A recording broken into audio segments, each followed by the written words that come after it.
Mengawali berita pertama pemirsa, Komisi Pemilihan Umum KPU Ogan Ilir butuh 8.000 lebih KPPS atau kelompok penyelenggara pemungutan suara atau KPPS untuk pemilu 2024 yang sudah dibuka pendaftarannya sejak 11 Desember kemarin.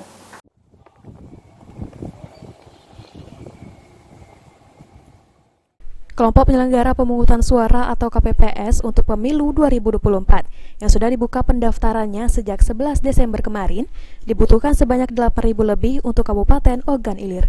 Hal ini dikemukakan Ketua KPU Ogan Ilir, Rusdi. Pembentukan KPPS ini berdasarkan keputusan KPU nomor 1669 tahun 2023 tentang perubahan ketiga atas keputusan KPU nomor 476 tahun 2022. Pendaftaran anggota KPPS mulai dibuka pada 11 Desember kemarin.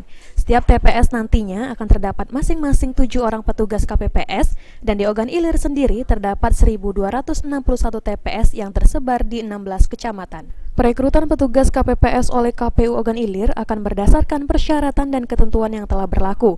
Di antaranya petugas KPPS merupakan warga desa setempat yang melampirkan ijazah maksimal berpendidikan tamatan sekolah menengah atas atau SMA. Petugas KPPS juga minimal berumur 17 tahun dan maksimal 50 tahun.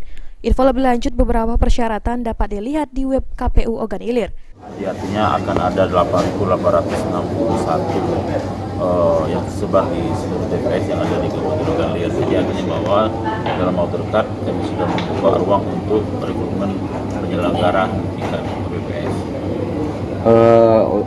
Prosesnya seperti apa Pak?